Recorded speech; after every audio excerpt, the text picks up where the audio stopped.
안녕하십니까. 여러분의 취업과 이직, 커리어를 위해 영상을 찍고 있는 커리어의 칩 이네이블링 오피서 곰돌이 아저씨입니다. 오늘은 저번에 어저께 말씀드렸던 임금 관련돼서 이제 노조나 이런 거, 그리고 굉장히 뭐 고액 연봉 때문에 회사가 힘들다, 이게 좀 말도 안 되는 얘기일 수 있다, 이런 말씀을 드렸는데, 오늘은 회사 입장에서 임금의 의미에 대해서 제가 조금 더 자세하게 설명을 드릴게요. 이거를 알아야지. 왜냐면 결과적으로는 회사에서 지불하는 임금이 내 월급으로 들어오는 거거든. 그 구조를 이해를 해야 돼요. 그래야지 여러분들이 이직을 할 때나 아니면 취업을 할 때, 처음에 첫 발을 내디딜 때, 그때 전략적으로 접근을 해야지 연봉을 더 높이면서 이직을 하고, 그리고 맨 처음 취업할 때도 손해보지 않으면서 내가 갈 수 있는 최고의 회사로 들어갈 수 있는 그런 전략을 짤 수가 있어요. 일단은 임금 관련해서 뭐 임금이 너무 뭐 세서 회사가 어렵다, 이런 얘기들 사실은요 기소리인 게, 대기업 같은 경우나 중견기업 같은 경우에는 이미 그 창업자들이 진짜 피똥 싸는 노력을 해가지고 그 임금을 커고 치고도 남을 만한 순이익이 나오는 회사들이 태반이에요. 물론 항상 그렇지는 않습니다. 뭐 저번에 그 살짝 말씀드렸던 수주산업인 뭐 조선이나 이런 쪽은, 조선건설 이런 쪽은 사람을 왕창 뽑았다가는 그 인건비 부담 때문에 막 회사가 막 휘청휘청거리기도 해요. 그건 완전 인정. 그런데 뭐 대기업 같은 경우에 임금이 너무 높기 때문에 이 기업이 휘청거린다, 이 얘기는 핀트가 진짜 어긋난 거예요. 상당히 많이 어긋난 거예요. 왜냐면은 근데 잠깐만, 이 얘기를 먼저 해야겠다. 이런 얘기는 면접관한테 하면 안 됩니다. 면접관은 회사 입장에서 온 사람들이에요. 그냥 제가 오늘 말씀드리는 거는, 회사들이 이런 생각을 갖고 있구나, 인건비에 대해서, 이거 정도만 이해를 하시면 돼요. 그러니까 회사 입장에서는 인건비는 최대한 줄여야 되는 거예요.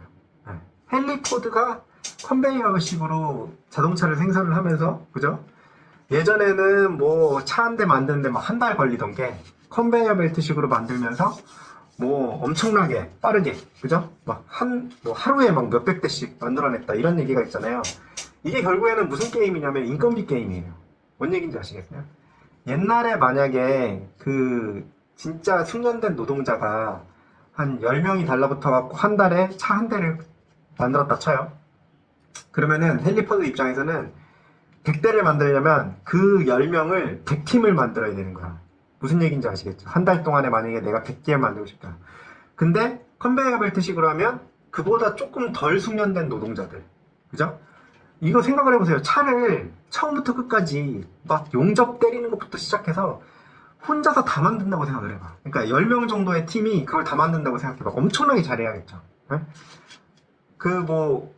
예전에 뭐죠? 그 자동차 관련된 그런 쇼 같은 걸 보면 전문가들이 가끔 나와가지고 그걸 막 그 커스텀하는 사람들 있잖아요. 되게 오래 걸리면서 그 사람들 하나하나가 굉장히 경력이 오래돼 있고 막 머리 하얘신 분들도 굉장히 많고, 그런 분들이 그걸 가지고 만들고 테스트하고 이러잖아요.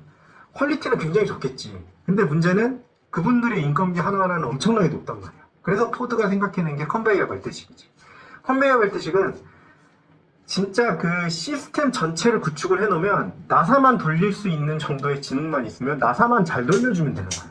나사만 잘 돌려주면 이 사람이 그 다음 공정으로 넘기면 그 공정에서 그 2번에서 나사를 돌리면 되는 거고. 그러니까 이게 고숙련자의 노동자가 필요가 없는 거예요.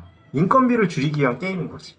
그렇게 되면 뭐가 어떻게 되냐면 시장에서 유리해지는 거예요. 인건비는 다운시켜야 되는 요소인 게 맞아요, 사실. 회사 입장에서.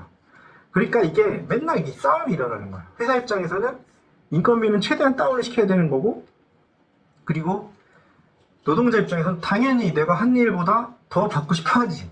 사람 욕심이 하는 게 그렇죠. 네. 그래서 회사 입장에서는 인건비를 최대한 줄이려고 해요. 네. 그런데 그게 안 되는 이유는 회사들 간에 인재 경쟁이 붙어. 제일 유명한 게 지금 현재 상태에서는 삼성전자 반도체 쪽이랑 하이닉스 반도체 쪽. 여기 진짜 장난 아니에요. 진짜 치열해요. 제 친구도 최근에 한쪽에서 한쪽으로 이직을 했습니다. 왜? 아니, 돈을 더 줘요. 그러니까 한 몇 년 정도 이렇게 굴려가지고 얘가 좀 쓸만하다 싶으면 여기서 빼가고, 여기서 다시 이렇게 하다가 이중격으로 빼가고 이런 경우가 굉장히 다반사로 일어나고 사실은 이거는 국내 기업 간의 이런 약간 뭐라고 그래야 되지? 약간 사랑 싸움? 이런 느낌이라 뭐 만약에 이게 해외 기업으로 이직을 한다 그러면 솔직히 그거 진짜 조심하셔야 돼요. 만약에 내가 기술자야, 박사급이야. 근데 해외 기업으로 삼성반도체에 있다가 해외 뭐 중국의 무슨 반도체 회사에 이직했어. 이러면요.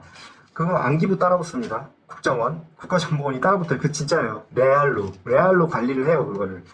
그러니까 그런 거는 하시면 안 되는데 이 국내 기업끼리 이렇게 이직을 하는 거는 사실은 그냥 약간 서로 저 새끼 또 저러네 이러면서 이제 막 경쟁을 하는 거야, 서로. 인재 빼가기를 하면서. 그러면서 연봉이 조금씩 올라가지. 이런 얘기도 심지어 있었어요. 예전에는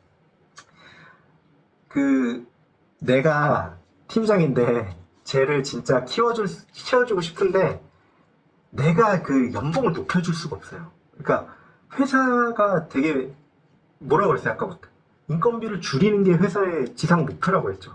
근데 얘는 인건비를 올려서라도 우리가 회사가 붙잡아야 됩니다 라고 얘기를 하려면 진짜 엄청나게 많은 절차가 필요해요. 네. 제가 예전에 있던 회사도 저는 사실은 특징이나 이런 거에 관심이 되게 많아서 그 시스템을 다 이렇게 스터디를 해보고 인사팀이랑 그 면담이라기보다 그냥 술 먹고 막 얘기하고 막 이렇게 여러 가지를 해봤는데 되게 복잡해요. 인사위원회를 구성해야 되고 그게 또 몇 명 이상이어야 되고 뭐 어떤 팀이 뭐 이렇게 돼 있고 약간 거기는 그 매뉴얼이 잘 돼 있었거든. 그렇게 시스템이 다 돼 있는 거야. 왜냐면 인건비가 진짜 100원이라도 올라가려면 이렇게 복잡하게 해라 이거지. 특징을 시켜주려면 특징이라는 게 결국엔 뭐야? 연봉이 올라가니까 인건비가 올라가는 거잖아요. 그렇게 해갖고 막아놨기 때문에 팀장이 예를 들면 이 팀은 진짜 똑똑한 친구고 뭐 우리 반도체 산업에 굉장히 도움이 될 것 같아 그러면 이직을 슬쩍 권하는 거지. 그래가지고 왜냐면 이직할 때는 연봉을 띄울 수가 있어요. 협상을 하기 때문에.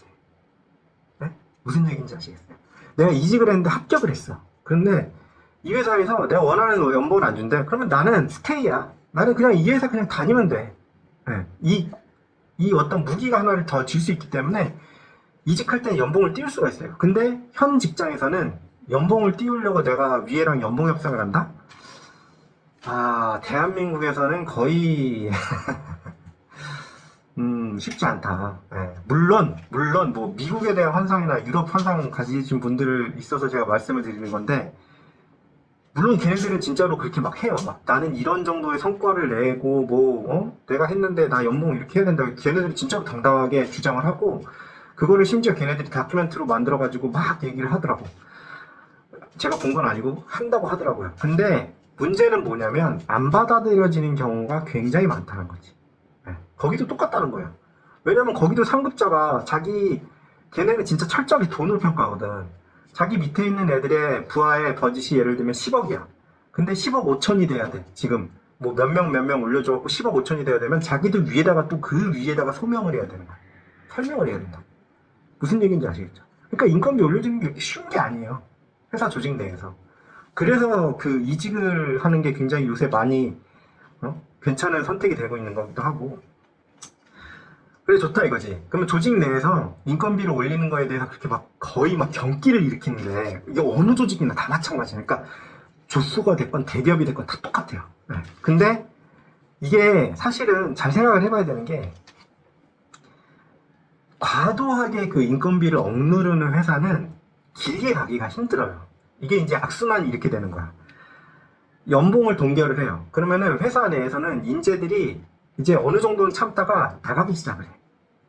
이게 이런 얘기가 있잖아요. 되게 똑똑한 사람들 먼저 나가는 게 보통 조직의 그런 섭리라고. 왜냐하면 똑똑한 사람들은 갈 데가 많거든. 이직에 성공할 확률이 훨씬 더 높거든. 그 사람들이 연봉을 높여서 이직을 해. 그러면 어떻게 되냐면 경쟁사가 강해지는 거야, 사실은. 그쵸?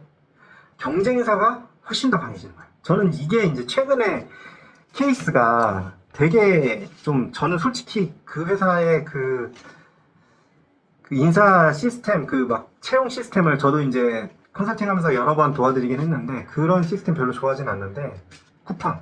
그죠? 쿠팡이 유통업계에서 공룡으로 지금 막 슬슬 올라가고 있잖아요. 저는 솔직히 근데, 과연 얘네가 그 순이익을 돌리는 상태로 쭉 유지할 수 있을지는 저도 의문이에요, 여전히. 그때 어쨌든 간에 쿠팡이 올라가는 방법이 뭐였냐면 뿌려. 이직할 사람들 일로 오세요. 유통업계 연봉 더 쳐줄게요. 이런 식으로 이제 사람들을 끌어들였단 말이에요. 그러면 어떻게 돼? 인재가 빠져나간 상태에서는 이게 처음엔 잘 몰라요. 그러니까 인건비가 줄어드니까 오히려 낫다고 생각하는 사람들도 있어. 그러다가 이상한데 왜 일이 안 돌아가지? 왜 일이 안 돌아가지? 이렇게 되는 거야. 이렇게 되면은 이제 회사는 사람이 돌리는 거거든. 그러니까 인건비가 높아도 유지할 수밖에 없는 게 회사는 사람이 돌리는 거라서 이게 사람이 계속 빠져나가기 시작하면 그러니까 뭐 한두 명 빠져나가는 건 티가 거의 안 나요. 대기업은 특히나 더 그렇고. 근데 뭐 중소기업은 더 심하고 중소기업은 뭐 한 명 빠져나갔다고 망하는 경우도 있고. 그런데 대기업 같은 경우에도 이렇게 슬슬슬슬 빠져나가면 제품이 안 팔리는 거예요. 점점 내 서비스도 안 팔리고. 그러니까 쿠팡 외에 다른 회사들이 점점 힘들어지는 거지. 왜냐면 계속 사람들이 빠져나가니까 도어랑 이런 것들이 다 쿠팡에 흡수되는 거예요. 그죠? 그러다가 뭐 그러면은 이제 막 급해니까 연봉을 조금 더 올려가지고 막 인재를 채용하려고 해. 그럼 오냐고. 오냐고요. 이미 그게 이제 시장이 고객들한테 물건을 팔거나 서비스를 팔거나 이런 시장만 있는 게 아니고 노동시장이라는 게 또 있는 거예요. 노동시장에 좀 약간 얘네 연봉 동결했다더라, 아니면 인건비를 줄이려고 너무 노력을 한다더라, 이런 소문이 쫙 한번 돌기 시작하면 인재들이 거기 가고 싶어 하지를 않지. 그렇잖아요. 그러니까 이게 악순환이 계속되는 거예요. 사람 뽑으려니까 안 뽑혀. 연봉 있는 사람들, 기존에 있는 사람들은 또 불만이 또 가득하겠지. 왜냐면 일이 계속 늘어나잖아. 그죠? 사람들이 빠져나갔는데 새로 사람이 충원이 안 되니까. 충원이 되더라도 막 예전에 있던 사람들보다 당연히 퀄리티가 좀 떨어지고. 이렇게 되니까 이제 악순환이 계속 시작이 되면서 망해가는 길로 가는. 그러니까 조직이 장기적으로 볼 때는 인건비를 무조건 줄이는 게 답이 아닐 수 있다. 구글이 걔네들이 착해가지고 막 연봉 최대한으로 막 높여주고 카페테리아 만들어주고 막 이게 걔네들이 착해서 그런 게 아니에요. 그거를 좀 이해를 해야 돼. 물론 이거를 면접에 가서 얘기하면 안 됩니다. 어쨌든 간에 그런 시스템으로 회사가 돌아가고, 그러니까 이제 노동자 입장에서도 거기에서 일을 할 때 연봉이 좀 막 동결되고 막 이런 건 뭐 몇 년, 그러니까 내가 회사를 봤을 때도 좀 힘들어서 그럴 것 같아 라는 거는 괜찮은데, 이게 마인드가 그래서 그래. 그러니까 오너 마인드가 쟤네들한테 인건비 주는 거 아까워 라는 마인드라면 이거는 회사가 오래가기도 좀 힘든 거예요. 그러니까 나는 이 회사에서 그래 인건비 동결시키고 난 쭉 가야지 라고 생각하는 것도 잘못된 생각일 수 있다. 그러니까 오래 가기가 힘든 회사에서 뭐 오래 내가 있으려고 해봐야 회사가 망했는데 어떡해. 그러니까 그런 식으로 생각을 좀 하셨으면 좋겠어요. 인건비를 줄이는 게 회사가 당연한 이치다. 그러니까 그거에 대해서 분노하지 말자라는 게 일단 첫 번째. 두 번째, 인건비를 너무 많이 절감하려고 했는 회사는 비전이 좋지 않다. 그게 두 번째. 오늘 결론이었습니다. 오늘 좀 길게 말씀을 드립니다. 도움이 되셨다면 구독과 좋아요, 알람 설정 부탁드립니다. 감사합니다.